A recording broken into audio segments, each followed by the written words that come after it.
आप देख रहे हैं जय भारत टीवी।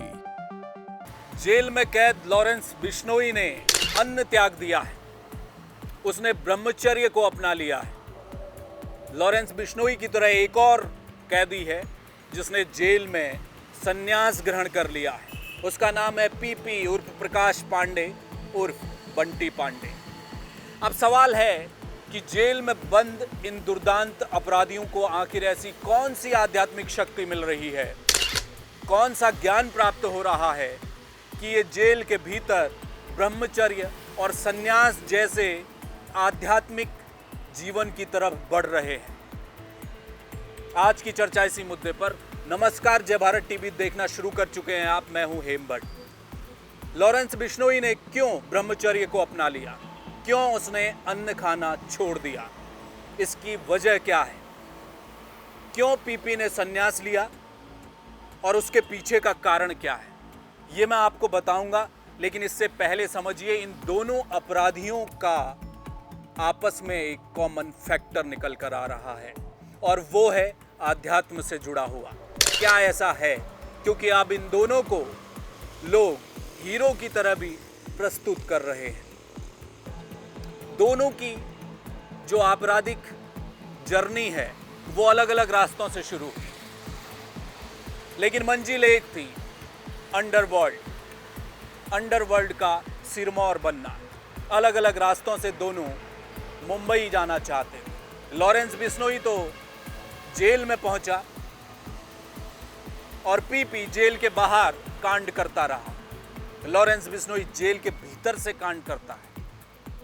दोनों अपराधी हैं, लेकिन अंत में जेल में आकर दोनों ही एक नाव में सवार हो गए और वो नाव है आध्यात्म की।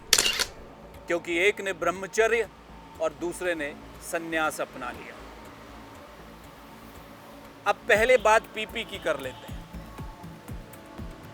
उत्तराखंड के अल्मोड़ा जिले के रानीखेत के पास एक छोटे से गांव में पीपी का जन्म हुआ। प्रकाश पांडे उस वक्त उसका नाम था। पिता भारतीय सेना में सैनिक थे, पूर्व फौजी का बेटा था। माँ का देहांत हुआ तो दूसरी माँ घर में आई, सौतेली माँ। घर से विमुख होने लगा प्रकाश पांडे। स्कूल में झगड़ा, कॉलेज में झगड़े शुरू हुए और वहां से निकलकर वो दादागिरी की लाइन में आ गया। फिर वो अपना गैंग बनाने लगा, लीसे की, शराब की तस्करी शुरू कर दी। और तब उत्तराखंड बना नहीं था, तो पश्चिमी उत्तर प्रदेश के पूरे इलाके में उसने अपनी दहशत कायम कर ली। उसके बाद उसके लिए पश्चिमी उत्तर प्रदेश का ये पूरा इलाका छोटा पड़ गया और वो मुंबई चला गया। केजीएफ फ्रेंचाइजी की मूवी में रॉकी का एक डायलॉग है। वो समंदर के किनारे खड़े होकर अपने शागिर्द से पूछता है, रेत मुट्ठी में लेकर, कि ये समंदर कितना गहरा है। क्यों? कहता है, इसकी गहराई मापे बिना इस पर राज नहीं किया जा सकता। कुछ इसी अंदाज में पीपी मुंबई में दाखिल हुआ, छोटा राजन गैंग में शामिल हुआ। राजनीति से जुड़ी हुए एक बड़े चेहरे को उसने मारा, हत्याएं की, लूट फिरौती। और तो और दाऊद इब्राहिम को मारने पाकिस्तान चला गया। कामयाबी नहीं मिली तो लौट कर वापस आया। ओम शांति ओम जब फिल्म आई शाहरुख खान की, उस समय पहली फिरौती पीपी ने उसी फिल्म को लेकर मांगी और यहां से उसका अंडरवर्ल्ड में दाखिला शुरू हो गया। बाद में तमाम हत्याओं, लूट को अंजाम देने के बाद जब एक के बाद एक राज्य की पुलिस उसे ढूंढने लगी, खोजने लगी, तो पीपी वियतनाम चला गया और बाद में इंटरपोल ने उसे विदेश की धरती से गिरफ्तार किया और भारत लाया गया। तमाम जो चार्जेज उस पर लगे थे, सुनवाई हुई, कोर्ट में सजा हुई। इस वक्त जेल में है और ताउम्र जेल की सजा काट रहा है। कहानी लंबी है, गूगल करिए, पीपी के बारे में आप सब कुछ जान जाएंगे। लॉरेंस बिश्नोई, उसकी शुरुआत कॉलेज से हुई। एक मामले में उसे उठाकर गिरफ्तार किया गया, तब से वो जेल के भीतर है। वहीं से बैठकर अपना गैंग चलाता है। वो भी अंडरवर्ल्ड में राज करना चाहता था। लॉरेंस बिश्नोई के बारे में भी आप गूगल कर लीजिए। बहुत सारे लोग आप में से जानते होंगे, जो नहीं जानते होंगे इन दिनों जानने लगे होंगे, क्योंकि बाबा सिद्दीकी, उससे पहले सिद्धू मूसेवाला और सलमान खान को काले हिरण के मामले में थ्रेड देने वाला लॉरेंस बिश्नोई इस वक्त चर्चाओं में है। अब असल मुद्दा जो आज हमारी चर्चा का है वो ये है कि एक है ब्रह्मचारी और एक है सन्यासी, और दोनों है दुर्दांत अपराधी। लॉरेंस बिश्नोई ने जेल में अन्न खाना छोड़ दिया, वो अनाज नहीं खाता। बजरंगबली का भक्त हो गया है, सुबह और शाम हनुमान चालीसा का पाठ करता है, बजरंगबली का गुणगान करता है और ब्रह्मचर्य को अपना लिया है। खाता क्या है? गाजर, मूली, सब्जी, फ्रूट्स, ड्राई फ्रूट्स, ये उसका खाना है जेल के भीतर। और ऐसा क्यों कर रहा है लॉरेंस बिश्नोई? इसलिए कर रहा है कि उसको आयुर्वेद का एक सीधा सपाट फॉर्मूला है, कम खाइए ज्यादा जिए। ये बात लॉरेंस बिश्नोई को पता है और इस बात का खुलासा खुद लॉरेंस बिश्नोई ने किया है। अभी कुछ दिनों पहले एक टीवी इंटरव्यू में उसने इस बात का खुलासा किया। और जो उसकी सुरक्षा में तैनात पुलिसकर्मी हैं, जेल के प्रशासन के लोग हैं, वो इस बात को बताते हैं कि लॉरेंस बिश्नोई अनाज नहीं खाता। वो दाल नहीं खाता, चावल नहीं खाता, गेहूं नहीं खाता, केवल हरी पत्तियां, साग सब्जी, गाजर, मूली, ड्राई फ्रूट्स यही खाता है। इसलिए खाता है क्योंकि एक सीधा सा फॉर्मूला है, आप कम खाएंगे ज्यादा जिएंगे। इस बात को उसने गांठ बांध लिया है। लॉरेंस बिश्नोई ये मानता है कि जो जो चार्जेस उस पर लगाए गए हैं, जो जो आरोप लगाए गए हैं, वो बेगुनाह है। एक दिन ऐसा आएगा जब लॉरेंस बिश्नोई को लगता है कि वो जेल से छूटकर बाइज्जत बरी हो जाएगा। बच्चा था जब जेल गया था, आज 31 साल का है। 10 साल बाद आएगा कि 40 साल बाद आएगा, लेकिन जब आएगा तो उसकी आधी उम्र गुजर चुकी होगी।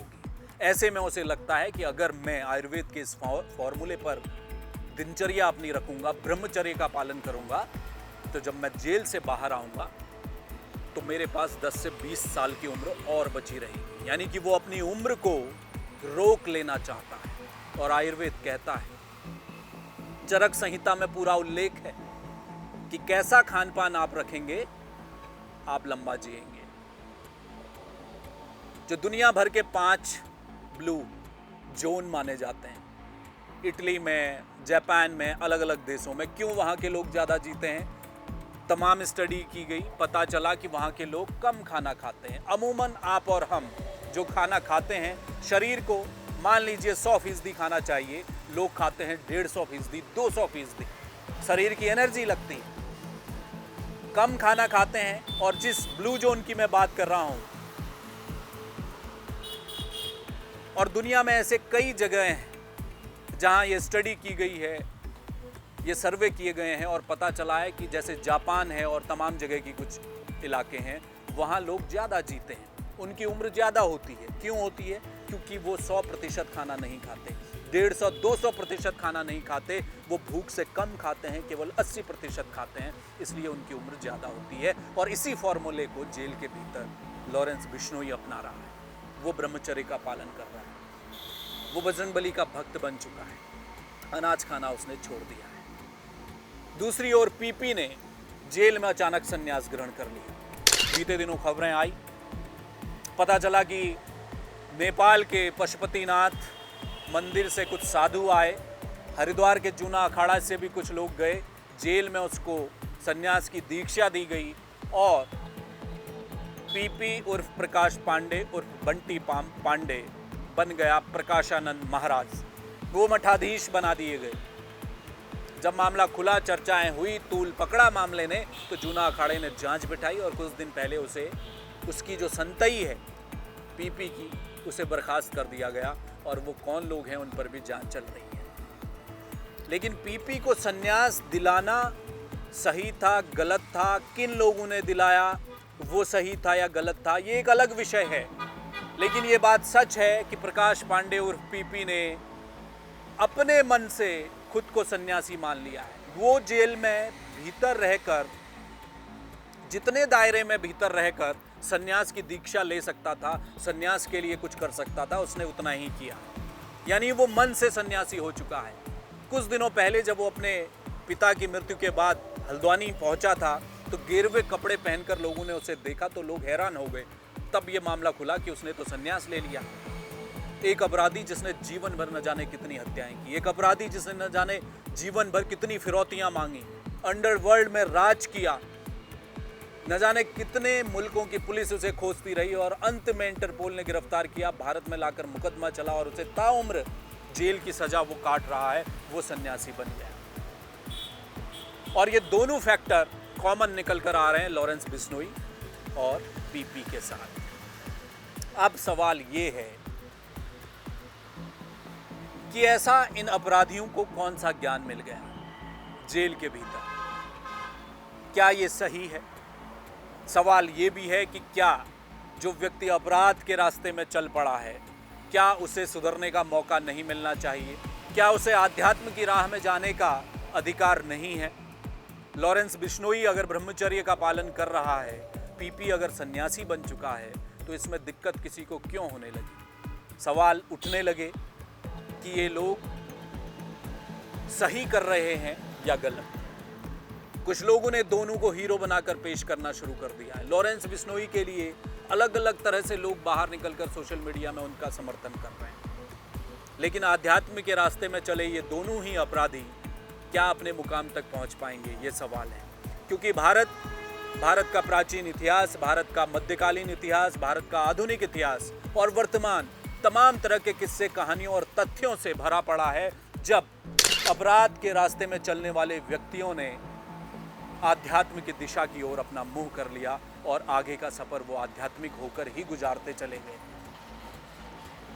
अब वो डाकू रत्नाकर की कहानी हो जो महर्षि वाल्मीकि बन गए, या हिंसक हो जो हिंसक बन गया और उंगलीमाल डाकू बन गया और बाद में गौतम बुद्ध की शरण में आकर संत बन गया। तो पुराना इतिहास कहता है कि अपराधी आध्यात्म की ओर लौटते हैं, लेकिन ये दो अपराधी क्यों आध्यात्म की तरफ लौट रहे हैं? क्या इनका मकसद है?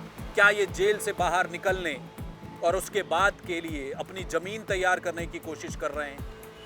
हो सकता है ये दोनों जेल से कभी बाहर ही ना निकल पाए। जिस तरह के सजाएं इनको या तो मिल चुकी हैं, पीपी तो सजा काट रहा है, लॉरेंस को भी कुछ मामले में सजा हुई है, लेकिन बड़े जो मामले हैं उनमें अभी सजा होनी बाकी है, तो इनका बाहर निकलना भी मुश्किल है।